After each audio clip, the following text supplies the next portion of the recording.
Bonjour! Aujourd'hui nous allons parler Niol collectif. Oui!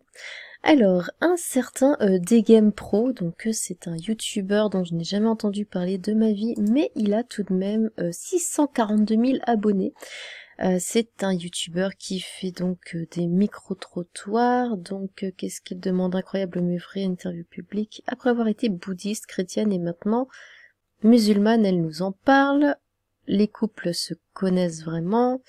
C'est grave ce qui se passe au Congo. Je teste la fidélité des filles. Bon, voilà. Un truc assez classique. Et t'as déjà vu les deux poules d'un... Quoi? Enfin, ok. Bon. Du coup... Alors, bienvenue sur la chaîne officielle de Degame Pro, une chaîne à caractère social, bah tu m'étonnes, même le Niol il est social chez lui, et de divertissement. Abonnez-vous gratuitement en activant sur la petite cloche pour être alerté à chaque publication. Bon. Et son Twitter Degame Pro, 1284 abonnés quand même. Bref, bah, c'est pas n'importe qui, hein, 642 000 abonnés, c'est pas n'importe quel youtubeur. Du coup, il est accusé par Missis, peut-être, enfin MRS, de Niol Collective. Donc, allons trade, je n'ai lu que le début, donc tout le reste, on va le découvrir ensemble. Le guet-apens que Degame Pro m'a fait à mes 15 ans pour que je subisse un Niol collectif. Bonsoir à tous. Avant de commencer, je tiens à dire 2-3 trucs. Ceux qui connaissent mon identité, s'il m'arrive quoi que ce soit dans les jours à suivre, agression physique, disparition, meurtre, sachez que c'est Degame ou sa bande de gnoleurs qui en est responsable. Tel que je connais Degame, il fera tout pour faire sauter les tweets, donc prenez des enregistrements d'écran s'il vous plaît de tout le thread. Toutes les menaces que je recevrai après ce trade de la part de Degame et sa bande de gnoleurs, que ce soit en message vocal ou en appel, seront enregistrées et exposées ici. Degame, ça sert à rien d'essayer d'entrer en contact avec moi, ce n'était pas des paroles en l'air ce que je t'ai dit lors de notre dernière conversation. Après tout ça, je tiendrai au courant ta mère de toute cette histoire, de ton implication surtout, quand je l'aurai décidé. S'il vous plaît, épargnez ma famille de où était-il au moment où cela s'est passé. Je ne veux pas les impliquer dans cette histoire, c'est moi qui ai vécu tout ça et non eux. Alors, 1. La rencontre plus la relation. Pour commencer, Degame est venu me DM quand j'avais 13 ans, alors qu'il en avait maintenant. Je vous mets la capture d'écran juste à côté. Sur mon profil, j'avais bien indiqué que j'avais 13 ans, donc toutes les personnes qui tombaient dessus le savaient. Je précise qu'à cette époque, les photos que je postais n'étaient pas vulgaires, j'étais toujours couverte et on ne voyait jamais mon corps. Je dis ça parce que jusqu'à maintenant, je comprends pas qu'est-ce qui a pu les pousser à venir me parler à cette époque. Il m'a DM en 2017 et j'ai répondu en décembre 2018. Je venais à peine d'avoir 15 ans vu que je suis née en fin d'année. On a commencé à se parler, on s'est échangé nos numéros. Lors de notre première conversation, je lui ai dit mon âge et il s'en fichait. J'insiste bien sur ce point-là parce qu'actuellement, il me fait passer pour une menteuse en disant que je lui avais dit que j'avais 18 ans. On était tout le temps au téléphone, il m'avait demandé si j'avais déjà fait des bails et je lui ai raconté le premier gnol avec séquestration que j'avais subi à mes 14 ans, d'accord? Il a fait semblant d'être choqué. Au final, il m'a fait quasiment la même chose quelques mois après. On était H24 au téléphone, on était H24 au téléphone, on se parlait tout le temps, donc lorsqu'il m'a proposé qu'on se voit, j'ai accepté. On a passé le 31 décembre de... Oui, mais... je suis désolée, mais... t'as 15 ans, enfin tu sais que... Non, 13 ans, il en a 23. T'avais 15 ans, il en avait 25. T'acceptes pas de voir un mec de 25 ans seul Enfin, non. Enfin, on a passé le 31 décembre 2018 dans l'appart de sa mère à Orly. Ce jour-là, avant qu'on couche ensemble, il m'a demandé mon consentement et j'ai accepté à condition qu'on se protège. Il a dit qu'il n'avait pas de préservatif, donc on ne s'est pas protégé, d'accord. Après cette nuit, on s'est mis en couple, tout se passait bien malgré quelques prises de tête. Au fil de la relation, on ne se protégeait jamais, donc je suis tombée enceinte. Oh Seigneur. Pardon. Du coup, j'en dis où? Donc, je suis tombée enceinte en février 2019. Mais j'ai avorté, car il m'a dit de le faire, il me l'a dit au téléphone. Et il me mettait un peu la pression pour que j'avorte au moins avant 2 mois. Je vous mets le vocal dans lequel il fait référence à ma grossesse à côté. De février 2019 jusqu'à mars 2019, tout se passait bien jusqu'au jour où ma mère m'a surprise avec lui au domicile familial. Elle ne savait pas qui il était pour moi, mais elle a vu que c'était un adulte, donc elle a voulu appeler la police, et en voyant que Degame était apeuré, elle a décidé... d'appeler mon beau-père. Mon beau-père a mis en garde Degem en lui disant de se tenir loin de moi et d'arrêter de fréquenter des mineurs s'il ne veut pas avoir de problème. Mais les parents de Degem, ils ont rien dit. Enfin, elle était avec eux pour Nouvel An, donc eux, ça les dérangeait pas qu'il y ait une gamine de 15 ans comme ça qui soit là.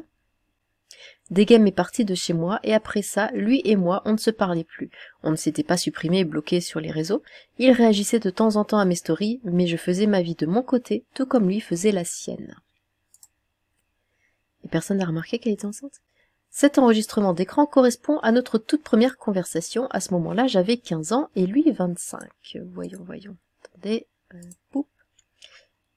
Salut, je suis à Paris et toi? Salut toi, désolé si je mets du temps pour te répondre sur Snap, j'ai rarement mon tel. Ah ouais, je vois. C'est bon, je suis là. T'es rare toi. Ah bon? Apprenez à écrire. Bah oui. Depuis longtemps, c'est maintenant que tu réponds. Oh non, attends, reviens. Tac, tac. Depuis longtemps, c'est maintenant que tu réponds. Excuse-moi. Ok, bon. Rien de... Très bien. Conversation tout à fait banale, si j'ose dire. La rencontre plus la relation. Ce vocal correspond au jour où on parlait concernant mon avortement. Il voulait que je me dépêche d'avorter avant d'arriver à 2 mois de grossesse. Oui, c'est vrai qu'à 2 mois, de toute façon, on voit pas grand-chose.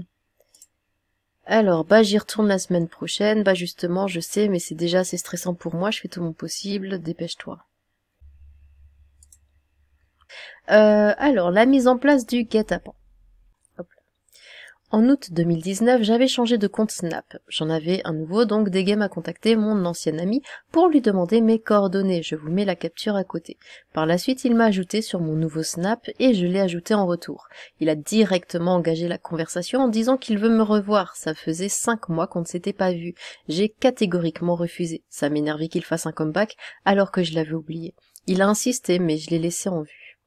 Quelques semaines après, on s'est eu au téléphone à 23h. Il a encore insisté pour me voir et comme je pensais qu'il était seul, je l'ai rejoint à minuit dans un appartement se situant dans le 20e arrondissement de Paris, en face de la station de tram Marie de Miribel. Nous nous étions déjà vus dans cet appartement quelques mois auparavant. Il m'avait fait croire que c'était le sien. Par la suite, j'ai appris qu'en fait, il appartenait à un de ses potes gnoleurs, Vinny Monbiot, le Rwandais. Voyons la capture. T'as dit quoi à Bidule encore? Bonjour, t'es là, pote à Bidule. On se parle plus, ok. Or, pourquoi? Je sais pas, ma foi. Elle a voulu me bloquer et tout, je la laisse. J'ai perdu ses coordonnées, raison pour laquelle je viens vers toi. Ah écoute, je peux rien te dire, c'est Degem qui m'a envoyé ça. Bon. Il y avait pas mal de personnes dans l'appart. Je mettrai les photos de ceux qui étaient présents avec leur prénom plus nom car ils ont participé au guet-apens.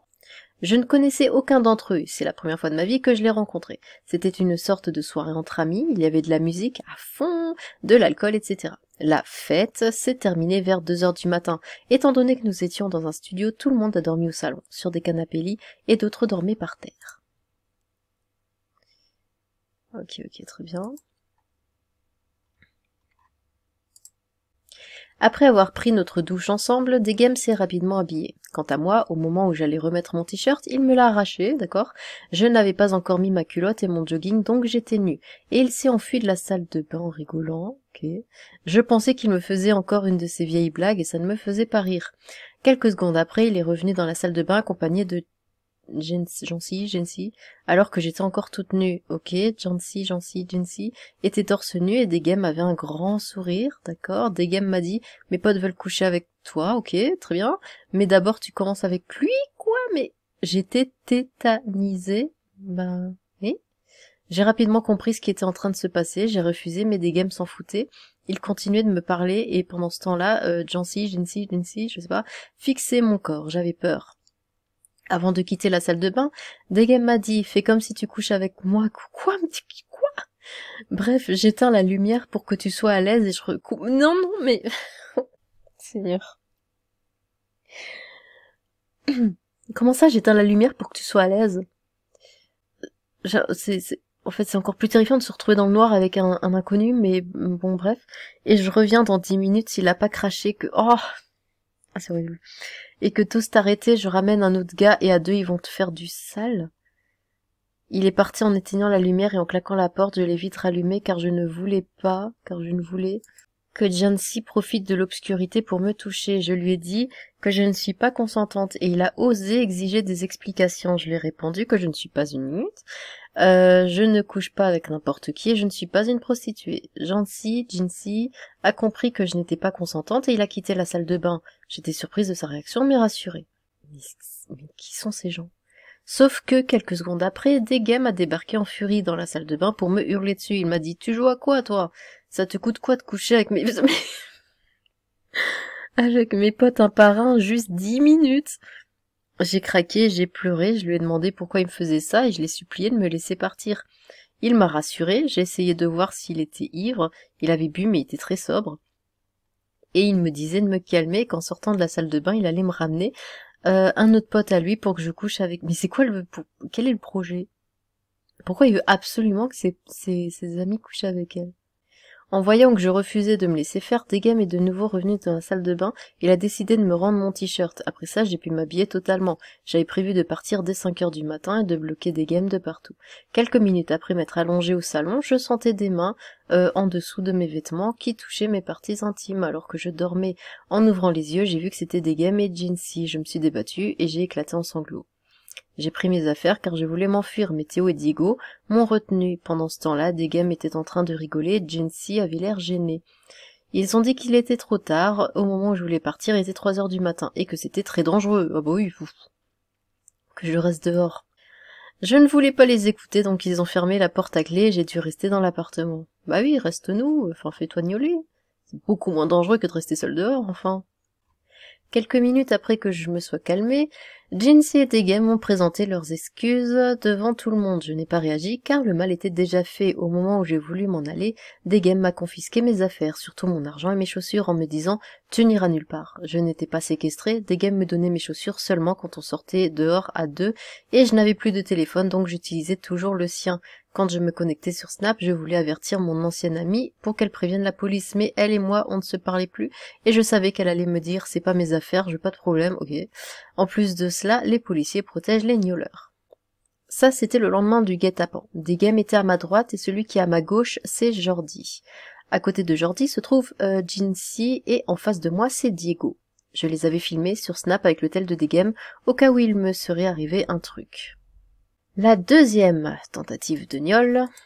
Le deuxième jour que j'ai passé dans cet appartement, Vinny, le gnole... Mais pourquoi tu restes? Juste... pourquoi tu restes? Vinny, le gnoleur rwandais, a insisté pour me faire boire de l'alcool, du Desperados. Même si j'étais en position de faiblesse, j'ai refusé et il a insisté en me mettant un coup de pression devant tout le monde. Donc j'ai dû finir la grande bouteille en verre de Desperados. Je n'avais jamais bu d'alcool auparavant, c'était la première fois. Ensuite, il m'a donné un verre rempli de Jack Daniels et il a fait un mélange en rajoutant du whisky, dont j'ignore la marque. Après avoir bu tout ça, j'étais en état d'ivresse, m'étonne, j'avais perdu le contrôle de moi-même. Je me suis endormie pendant quelques minutes, et en me réveillant, Jordi était allongé à côté de moi. J'avais la main sur son torse. Une couverture couvrait nos corps, il avait sa main dans ma culotte. Et il touchait mon postérieur, sans mon consentement, bien sûr. Tout le monde était au salon et faisait comme si de rien n'était, Degem était là aussi. Sinon, ça va, vous? Ça se passe comment, votre journée? Comme un lundi, vous me direz. Ça va, le boulot? Fait pas trop froid? Il fait doux en ce moment, hein? Ah bah d'ailleurs, c'est le premier jour du printemps. C'est bien. J'aime bien le printemps. Même si ma saison préférée, c'est quand même l'automne. Mais j'aime beaucoup le printemps aussi. Par contre, je déteste l'été. Allez, on est reparti. Je me suis dirigée vers la salle de bain. Diego m'a aidé à y aller car je n'avais plus d'équilibre et Degem faisait que répéter « Elle fait exprès, laisse-la comme ça ». Après, il m'a suivi dans la salle de bain pour me hurler dessus car c'était de ma faute si j'étais ivre. Il me parlait hyper mal alors que quelque temps après, j'ai appris que Degem avait planifié avec Vinny de mettre du GHB dans l'alcool afin qu'on puisse facilement me gnauler et que je ne puisse pas me débattre. Après ça, trou noir. Je me suis réveillée en étant allongée dans la salle de bain, ma tête était sous la douche et mon corps était sur le sol de la salle de bain. Autour de moi, j'entendais des cris et il y avait de l'agitation. Tous les garçons sauf Degem étaient réunis face à moi. Il y avait aussi un gars qui n'était pas là durant mon guet-apens. Ils étaient tous en panique, je ne comprenais rien. À un moment, j'ai vomi et ils ont tous crié, certains ont quitté la pièce et c'est là que Degem est venu. Vinny a retiré mon t-shirt rempli de vomi et je suis restée en soutien-gorge. Il tenait la pomme de douche pour rincer mon cou. Degem me fixait sans aucune émotion, puis il est ressorti. Après ça, trou noir. Vinny mon bio, le gnoleur. D'accord. Le gnol. Quelque temps après, Joël m'a appris que Degem avait planifié tout ça. Déjà, c'était un pari, et vu que je ne me laissais pas faire quand j'étais sobre, Degem a donné son accord à Vinny pour introduire du GHB dans la quantité d'alcool que Vinny m'a contrainte de boire. En reprenant petit à petit mes esprits, j'étais encore ivre. Je sentais que j'étais encore au même endroit que tout à l'heure, la salle de bain. Une main était dans mon soutien-gorge, j'avais très peu de force, je me sentais très faible physiquement. J'avais l'impression que mes mouvements étaient presque bloqués. J'ai essayé de l'enlever, mais cette main dégageait la mienne quand je tentais de me défendre. Ensuite, j'ai senti qu'une autre main était en train de tenter de me... Mais je repoussais aussi cette main. Je cherchais à savoir qui c'était, donc j'ai ouvert les yeux. Ma vision était floue, mais j'ai pu distinguer un homme totalement nu, à genoux face à moi. C'était Vinny. Derrière lui, il y avait Théo, qui était torse nu et en serviette, et il nous regardait. Après ça, Vinny s'est mis à me nénéner. J'avais mal, mais je n'arrivais pas à crier, je continuais d'essayer de me débattre pendant qu'il me gnolait. Je précise encore une fois que j'étais ivre, et je n'étais pas consentante. Après ça, trou noir à nouveau. Sinon, vous avez vu à quel point les prix ont augmenté dans les magasins? Je suis allée faire mes courses et j'ai pris, je prends comme d'habitude, le cappuccino de la marque Nestlé, 4,08 €. Il y a 2 mois, ça coûtait 3,50 €. C'est incroyable. J'aime pas le café, mais j'aime beaucoup le cappuccino. Mais seulement avec du lait. Avec de l'eau, je le bois pas. On est reparti. Le réveil après le gnôle. Je me suis réveillée au salon avec un drap qui me couvrait de la tête aux pieds et j'entendais « Embrasse-moi ». En entendant cette phrase, j'ai senti une haleine de chacal. C'était Vinny. J'étais choquée de son audace parce que déjà, il est pas de vilain, en plus il pue de la gueule. J'ai tout de suite retiré le drap et j'ai vu que nous étions au salon entourés de tout le monde. Donc là, j'étais sous le drap avec Vinny, en soutien-gorge et en culotte, plus serviette, et ça n'a choqué personne que ce type soit aussi proche de moi. Bah, s'il venait de tous te passer dessus, c'est normal. Diego n'était plus là, je ne l'ai plus jamais revu. Et il y avait Joël, Jincy, Jordi, Vinny, Degem et Glody, surnommés la loi. Et d'autres gars dont je ne citerai pas le nom car eux ne m'ont rien fait. Après ce qui s'est passé, Degem m'a prise à part et il a recommencé à m'accabler en me disant que j'ai déconné et j'ai fait n'importe quoi. Je lui ai expliqué que pendant que j'étais ivre, j'ai vu Vinny, le Rwandais, tout nu face à moi et j'ai dit ce que Vinny était en train de me faire. Au moment où j'ai dit ça, Degem est resté neutre. En voyant sa réaction, je lui ai dit que l'alcool m'a sûrement fait halluciner et lorsqu'il a repris ses esprits, il m'a répondu « Sache que tous les gars présents dans cet appartement veulent coucher avec toi. » Et encore une fois, comme une grosse conne, je n'ai pas réagi. La violente altercation entre Degem et moi. C'est dans le screen d'en dessous que Degem m'accuse d'avoir couché avec son pote. Quelques semaines après cette histoire, toujours au mois d'août, j'ai eu des échos de la part de Degem selon lesquels j'avais couché avec un de ses potes. J'ai tout de suite compris que l'un d'entre eux a menti en prétendant avoir couché avec moi, donc j'ai décidé de confronter Degem à tout ça. Nous nous sommes vus dans l'immeuble de Vinny, au dernier étage, vers les escaliers. Degem et moi, on s'est violemment disputés, c'est allé très loin, j'étais très en colère, et lui aussi. Il m'a foutu une grosse raclée et s'en est suivi une violente altercation. J'ai explosé de rage, donc je l'ai giflé en retour. J'ai repensé à tout ce qu'il m'avait fait subir ces dernières semaines. J'ai enfoncé mes doigts dans ses yeux, pour les lui crever, oh mon Dieu. Et lorsqu'il a hurlé de douleur, ses potes sont intervenus pour nous séparer. J'avais une haine immense, bah tu m'étonnes. Ma réaction était le résultat d'une accumulation de tout ce qui s'était passé ces dernières semaines et le fait d'apprendre que l'un d'entre eux ait osé prétendre avoir couché avec moi, c'était la goutte de trop. T'es vachement patiente quand même, hein. J'étais en furie et lui aussi. Si personne n'était intervenu pour nous séparer, il allait devenir aveugle et moi je serais probablement décédée suite à ces coups. Ah, toi t'as niaisé avec mon pote? Continue de croire tes potes. Hier j'ai parlé avec un de tes amis qui m'a fait comprendre que tu me fais passer pour une fille facile. J'en ai assez de tout ça et de cette humiliation. Le jour où Degem a avoué devant tout le monde que Vinny m'a gnolé. Quelques heures après notre violente altercation, il était très tard et je ne pouvais pas rentrer chez moi car il n'y avait plus de transport en commun, j'étais dehors, Degem est venu me présenter ses excuses. Je m'en foutais, j'étais énervée, je voulais juste qu'il me dise qui est-ce qui a osé mentir à mon sujet. Il n'a pas trop parlé, il a confronté Vinny face à moi et il m'a dit que lors de la précédente nuit, Vinny a raconté à Degem qu'il m'agnolait et il a raconté plein de détails concernant mon intimité que seul un type qui a déjà couché avec moi peut savoir. En entendant ça, j'ai hurlé de stupeur, car je venais de réaliser que je n'avais pas halluciné le jour où je l'ai vu tout nu face à moi dans la salle de bain, en train de me gnouler. Vinny, cette grosse... était en train de nier les propos de Degem. Il me suppliait de ne pas y croire, il jurait ne m'avoir jamais fait de mal, et pendant ce temps-là, je voulais juste que Vinny ferme sa gueule. Degem a commencé à se disputer avec Vinny car il n'arrêtait pas de nier et ils ont commencé à se balancer méchamment tout ce qu'ils pensaient réellement l'un de l'autre. Pendant la dispute, Degem a décidé qu'on aille dans l'appartement et il a répété devant tous ses potes que Vinny m'agnolait et il reprochait à tout le monde de ne pas être intervenu pendant que Vinny me gnolait. Il a également balancé que Jordi a dit que j'avais des beaux seins, ok. Jordi a nié. Pour mettre un terme à tout ça, Jancy a dit « Excuse-moi, Degem, elle a 15 ans, c'est pas une fille de notre âge, on s'en bat les couilles, le gnôle ça peut arriver à tout le monde, et qui te dit qu'elle a pas kiffé... Oh, Seigneur !» Je tiens à préciser que ce malade mental, Jancy, a 2 petites sœurs, dont une qui a mon âge. Donc le fameux Jancy Gonias. Celui qui considère que des adultes ne doivent pas s'inquiéter du gnôle d'une mineure de 15 ans, car le gnôle ça peut arriver à tout le monde. La réputation qu'ils m'ont créée après le gnôle. Après cette histoire, Degem et moi on s'est définitivement séparés, c'est pas trop tôt, le 4 septembre 2019, et il a recommencé à retourner dormir de temps en temps chez Vinny. Je voyais ses snaps car après notre séparation, on ne s'était pas supprimé bloqué sur les réseaux. En fin de compte, je me suis dit que le scandale qu'il avait fait c'était juste du cinéma pour se donner une bonne image devant moi. J'étais resté en contact avec l'un d'entre eux, Joël, lui ne m'avait rien fait et il n'était pas présent le jour de mon gnôle. Joël dormait chez Vinny et il me racontait tout. En gros, chaque nuit, Vinny faisait des réunions avec sa bande de détraqués textuels et il racontait plein de mensonges sur moi. Par exemple, il a dit qu'il m'a avoué m'avoir gnolé, mais que je l'ai pardonné et qu'on a de nouveau couché ensemble, mais dans un parc, quoi.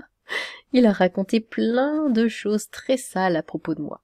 Théo et Jancy m'ont traité de Newt pendant que Vinny me salissait. Aucun d'entre eux n'a cherché à savoir si c'était vrai. Joël m'avait également expliqué que le guet-apens que Degem m'avait fait était prémédité, et quelques minutes avant mon arrivée, le jour de la soirée, Degem avait dit « y a une petite mineure qui arrive, celui qui veut la baise, il la baise, ok ?» J'étais choquée en entendant ça. Il m'a dit que l'origine de mon gnôle était en fait un pari, car la première fois que Vinny m'a vu, je lui plaisais physiquement, et il a fait un pari sur moi, avec Degem en disant « Même si c'est à go, je vais réussir à la baise par n'importe quel moyen. » Ce moyen, c'était le gnôle. Bah oui, hein. Degem a accepté ce pari, normal, en pensant que Vinny n'allait jamais le réussir. Enfin, elle a 15 ans, comment tu qu'elle se défende.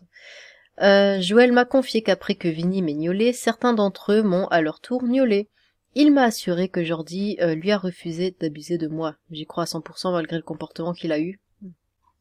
Voyant que Vinny se permettait de salir ma réputation et qu'il n'y a eu aucune conséquence pour lui, ses potes l'ont suivi. Joël, qui était gentil avec moi, a raconté avoir couché avec moi. Jusqu'à présent, je suis énervée qu'un type ayant un visage semblable à un cauchemar puisse avoir le culot de me salir. Diego, que je n'ai plus jamais revu, a raconté que, à mes 16 ans, j'ai participé à un plan à 3 avec son pote que je ne connais pas et que je n'ai jamais vu. Quand j'ai appris ça, je suis partie insulter Diego en message Insta et il a envoyé des screens de mes insultes à la bande de gnôleurs, Vinny, Jancy, etc. À partir de là, j'ai reçu des menaces de la part de Jancy. Il avait prévu de me rouer de coups s'il me voyait et Diego avait également prévu de me frapper, sauf que quelques semaines après ça, j'ai croisé Jancy, il était seul et à part me dire bonjour, il n'a rien fait. Bon, sinon, j'ai commencé à regarder Walking Dead. Alors je sais, je m'y prends très tard. Je crois que d'ailleurs c'est bon, hein, la série est terminée.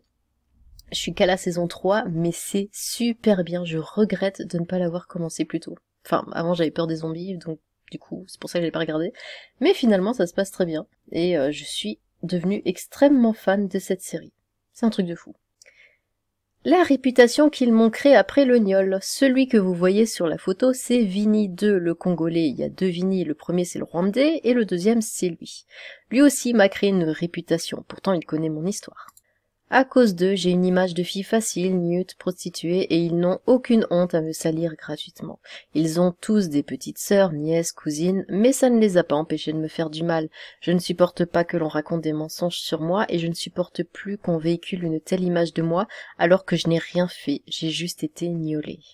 Elle, c'est l'ancien plan cul de Jordi, tout le monde était au courant sauf elle, ah. Et chaque année, elle a 19 ans. D'accord. C'est honteux en tant que femme d'avoir le comportement qu'elle a eu et c'est impardonnable. Elle ne connaît pas mon histoire, mais elle s'est quand même permise d'ouvrir sa gorge et de suivre l'effet de groupe le jour où Jincy m'a agressé verbalement et m'a fait des sous-entendus textuels devant tout le monde. De base, elle n'est même pas concernée, mais je la fie juste pour qu'à l'avenir, ça lui serve de leçon et qu'elle apprenne à fermer sa gueule dans des affaires qui ne la regardent pas au risque de s'attirer des problèmes. Le harcèlement que je subis de la part de Vinny depuis plusieurs années, 1 sur 5. Alors, j'avoue avoir accepté d'écouter la version de Vinny. Il a tenté de me convaincre que ce n'était pas lui que j'avais vu en train de me gnoler, et il a nié m'avoir inventé une réputation. Puis j'ai coupé les ponts avec lui du jour au lendemain. Il m'a harcelé à partir du 16 février 2020 jusqu'au samedi 11 mars 2023. Le nombre de fois où j'ai décidé d'arrêter de lui parler, il commençait à m'harceler en appel masqué et il me suppliait qu'on ait des explications. Alors que j'avais rien à dire à part qu'après avoir écouté sa version, il reste un gnoleur. En voyant que je refusais de lui parler, il continuait de m'appeler avec des numéros inconnus, et quand je répondais, il prétextait recevoir des appels masqués sur son numéro. Il mentait, et il en profitait pour me supplier qu'on se reparle. Vinny est un gnoleur et un harceleur. Quand il n'a pas ce qu'il veut, il force, surtout quand une fille ne veut pas de lui. Il est violent avec les femmes, il gnole et il frappe. Il manque de confiance en lui et il a un complexe d'infériorité énorme envers Degem, ainsi que plein d'autres hommes qui ne lui donnent même pas l'heure. Vinny est une grosse gnagnope, il ne dit rien face à face, il parle toujours derrière le dos des gens et quand les gens le confrontent à ses propos, il panique et il nie comme il l'a fait avec moi par exemple. Quand il voit que je ne le calcule vraiment pas du tout, il commence à m'insulter et moi comme je ne me laisse pas faire, je l'insulte en retour. Ça fait bientôt 1 an que Vinny me harcèle en appel masqué. Je vais vous mettre une partie des enregistrements d'écran de ces appels masqués. Il est obsédé par moi et il ne supporte pas que je ne lui accorde aucune attention. Il laisse des messages sur ma boîte vocale en jurant qu'un jour, lui et moi, on se recroisera. Il n'attend que ça. Et que ce jour-là, je devrais porter mes couilles. Je sais que c'est lui qui m'appelle en masqué car il n'y a que lui qui fait ça. Je lui ai dit à plusieurs reprises de me laisser tranquille. Je l'ai insulté de tous les noms, mais il refuse de me laisser. Les seules fois où j'ai appelé Vinny en masqué, c'était pour lui dire de me foutre la paix. Parfois, quand il voit que je ne réponds pas à ses appels masqués, il m'appelle avec son numéro. Au final, j'ai dû bloquer son numéro. Mais parfois, il prend le téléphone de ses potes pour m'appeler. En décembre 2022, Vinny m'a de nouveau harcelé, et cette fois-ci, je l'ai tellement envoyé balader qu'il a commencé à me traiter de gnute, etc. J'ai pleuré de nerfs, j'étais à bout. J'envisageais de porter plainte, mais avant cela, j'ai repris contact avec Degem. Ça faisait des années qu'on ne se parlait plus, mais il m'avait salué lorsqu'on s'était croisés dans la rue quelques mois auparavant, pour lui annoncer que j'allais porter plainte suite au gnol que j'ai subi, planifié par ses potes à lui. Cet enregistrement d'écran date du 17 mars 2023 à 20h. Tous les appels masqués viennent de Vinny, et à un moment, on voit qu'il m'a appelé avec son numéro alors que je l'ai bloqué.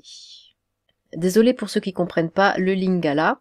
Dans le premier screen datant de décembre 2022, il force et il admet qu'il me harcèle, et dans le deuxième screen, il fait référence à mon gnol et il m'insulte. Ok, yakaka. Pour harceler quelqu'un qui ne veut pas te parler H24, ça veut dire que t'es fou, oui, yaka, au raté. Je rate quoi? Un violeur qui me harcèle depuis 3 ans? C'est triste pour toi parce que c'est toi qui continues de forcer alors que je veux pas de toi violeur. Appel, non violeur, arrête de forcer. Ndumananga ozakupokunga. J'ai peur de personne, t'es juste en train de forcer gnoleur. Obasanin blablabla. Tu veux pas aller baiser ta sœur qui est décédée au lieu de... Ouf. Bon, elle a raison. Ndobali bolomone. Celle gnoleur, c'est ta petite sœur décédée, la grosse gnute. Et bébé. Ce jour-là, il m'a harcelé en masqué, et en voyant que je ne répondais pas, il a prétendu recevoir des appels de ma part. Il s'attendait à ce que je l'appelle en retour, mais je ne l'ai pas fait. Samedi 11 mars, il m'a encore bombardé d'appels masqués, et en voyant que je ne répondais pas, il a pété un câble. Il s'en fout de moi, mais il envisage de me croiser, un malade mental lui aussi.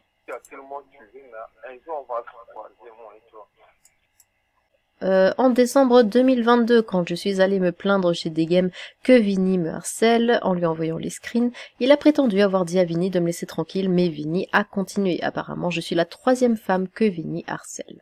La réaction de Degem en apprenant que je voulais porter plainte. Je vous mets les enregistrements d'écran de ses vocaux plus les screens où il se contredit en dessous de ce tweet.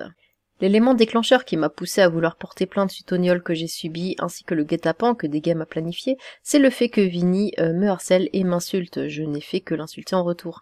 Quand il m'appelait en masqué, parfois je le bombardais de messages et je l'insultais du plus profond de mon âme, car j'éprouve une haine énorme après tout ce qu'il m'a fait. Je vous laisse écouter la réaction de Degem en apprenant que j'étais sur le point de porter plainte.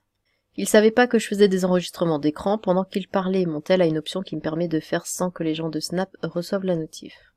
Dans ce vocal, il dit qu'il voit aucun intérêt à ce que je porte plainte et que j'étais consentante lorsque ses potes les gnoleurs m'ont fait des attouchements et m'ont gnolé pendant que j'étais ivre et qu'on m'a jamais forcé. En plus, il dit, tu connais ces gens-là, alors que ces gens, je les ai connus le jour où il m'a fait son guet-apens pour qu'ils abusent de moi.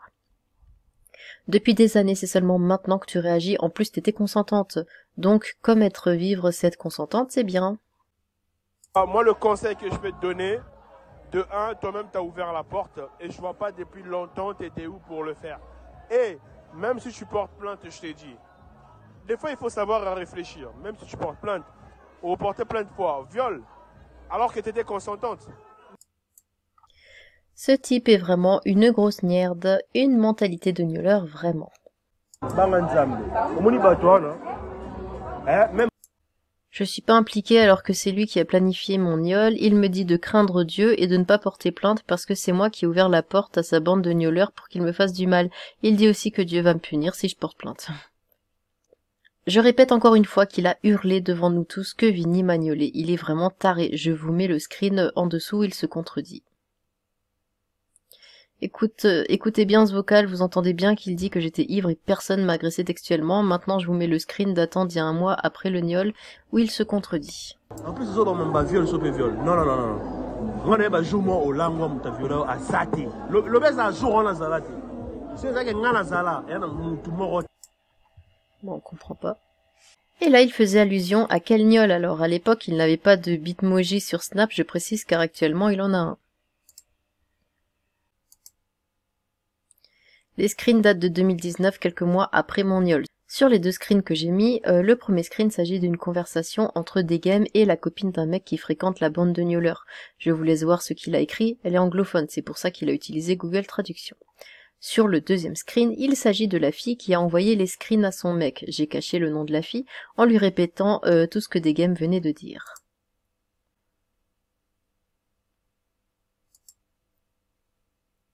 Il dit que gna gna gna et que vous avez gnolé les filles et il m'a demandé si tu essayais de me violer la première fois que je t'ai vu. Il dit que vous forcez les filles à coucher avec eux. Et tu lui crois? Non, what the fuck. Je vous mets les screens et l'enregistrement d'écran de son vocal en dessous.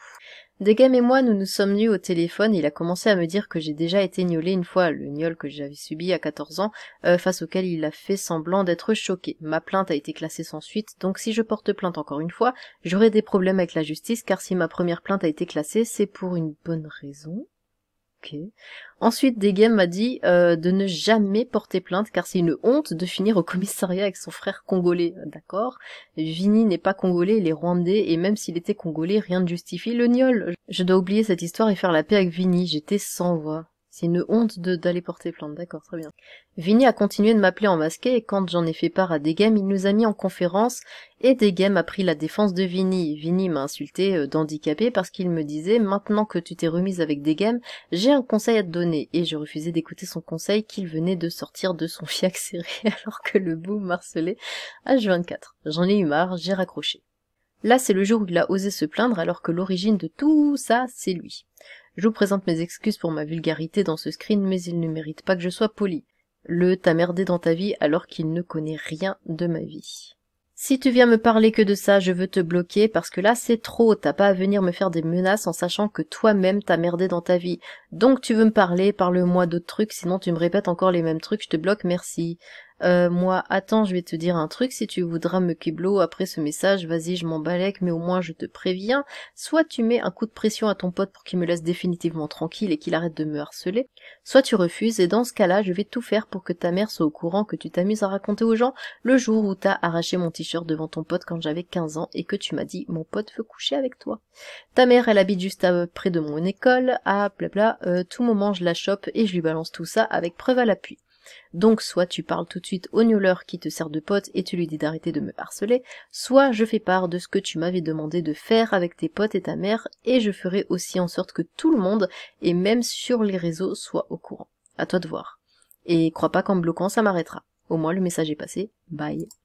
Sa réponse suite à mon texte, après ça il m'a bloqué puis débloqué le lendemain, ensuite je l'ai bloqué à mon tour.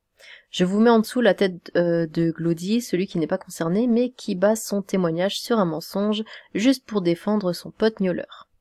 Vinny le gnoleur m'invente encore une vie en disant que je l'ai appelé pour lui parler alors que c'est totalement faux, je n'arrête pas de le fuir.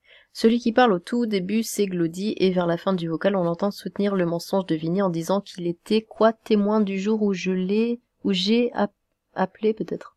Na Belgique, On comprend pas. Un commerce type. Dans le vocal, j'entends Glody, c'est lui la deuxième personne dont je parlais au début qui n'est pas concerné par l'histoire, mais comme il veut s'en mêler, je le mêle, imbécile va, dire qu'il est témoin que je harcèle Vinny, que je suis une menteuse, et on l'entend dire à Degem, cette petite se fout de toi. Je vous laisse écouter la réponse de Degem après que Glody ait dit ça. Donc Degem s'est fié à un témoin, comme il le dit, qui est pote avec lui et avec mon gnoleur. Glody n'était pas concerné par cette affaire, mais comme monsieur a décidé de se foutre dans la merde tout seul, en défendant un gnoleur, alors autant bien le mêler comme il faut, et à l'avenir ça lui apprendra à fermer sa bouche dans les histoires des gens, surtout pour raconter des mensonges. En plus de cela, Glody est un hypocrite. Le peu de fois où je l'ai croisé, il me faisait des bigs sourires, alors que lui aussi a ouvert sa gorge pour m'insulter, quand Vinny me créait une réputation. Conclusion. Je souffre tous les jours de cette histoire. J'essaye d'aller mieux, mais ça ne va pas du tout, surtout depuis décembre 2022. Bah tu m'étonnes ma petite. Je pense que je ne me remettrai jamais de ce qu'ils m'ont fait. Je tiens également à préciser que quand tout cela s'est passé, aucun d'entre eux a dit « Stop, on arrête tout, ça va trop loin ». Ils étaient tous conscients de leurs actes. Quant à Degem, je pense que c'est un envoyé de Satan qui est venu dans ma vie juste pour me détruire. Ce type a vraiment des troubles mentaux, et je dis même pas ça pour l'insulter, je pense qu'il est vraiment malade. En plus de cela, c'est un hypocrite et un très grand menteur. Quand il ment, il a un sang-froid de dingue, c'est effrayant. Il m'a déjà demandé de mentir pour le protéger car il avait répandu une rumeur sur une personne en disant qu'elle était atteinte d'une IST, et comme il était sur le point de se faire frapper, il m'a supplié de le défendre et de démentir ses propos. J'ai refusé de le défendre, c'est ce jour-là que j'ai vu à quel point Degem ment comme il respire. M'exprimer publiquement est la seule manière pour moi de me libérer de cette histoire. Déjà rien qu'en parlant, j'ai la haine parce que je me rends compte que j'ai accumulé beaucoup de choses durant toutes ces années qui auraient pu me détruire psychologiquement. Même si c'est impossible, je souhaite de tout cœur guérir de cette histoire. Ces gens-là auront beau me salir, mais ça n'enlèvera rien au fait que parmi eux, certains m'ont agressé textuellement. Je ne comprendrai jamais pourquoi ils se sont autant acharnés sur moi et pourquoi ils étaient autant investis à me salir. Je souhaite juste qu'ils payent tous un par un sévèrement le mal qu'ils m'ont fait, car c'est tout ce qu'ils méritent. Bon, eh bien, voilà. On va aller voir vite fait les codes suite.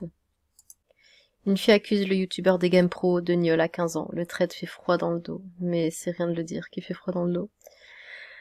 Beaucoup trop de choses graves. Quand on disait qu'il y avait un problème parce qu'il était trop intrusif, déjà dans ces micro-trottoirs, on nous disait qu'on ne savait pas rire ici. Deuxième chose, pourquoi on n'irait pas le tabasser ce chien? On sait où il traîne, non? Venant d'un mec qui demande publiquement à des inconnus si elles ont déjà léché les deux, oui. Je suis même pas surpris, on espère la prison, évidemment. J'ai tellement mal au cœur qu'Allah te facilite dans cette très terrible épreuve, d'accord? Si elle existait, elle aurait pas vécu ça. Deux grands gaillards barbus qui organisent des guet-apens pour gnoler des mineurs, c'est une des... D'accord. Un mec qui a bâti sa notoriété en posant des questions obscènes à des inconnus dans la rue ne pouvait cacher qu'un immense détraqué. On espère bien évidemment la prison à vie. J'ai pas réussi à lire la moitié du trait tellement ça m'a dégoûté. Les filles, faites attention à qui vous parlez vraiment, il y a des fous partout. Comment des vieux papas avec des barbes peuvent déjà inviter une gamine de 15 ans à un shilling? Et c'est pas le pire. Comment vous pouvez vous mettre à 4 contre une gamine? Non, moi quelqu'un aurait arrêté de respirer avant que je trouve les autres. C'était évident que c'était un détraqué, même pas étonné de ce chien. J'ai même pas pu finir de lire, c'est immonde. Éduquez vos fils. Qu'on foute ce sale détraqué en tôle. Enfin bon, voilà. Eh bien, dites-moi ce que vous en pensez. Le message est passé. Je vais essayer de garder un œil sur cette histoire, de voir comment ça va tourner. Et j'espère surtout qu'il va rien lui arriver entre-temps. Eh bien, sur ce, tchou!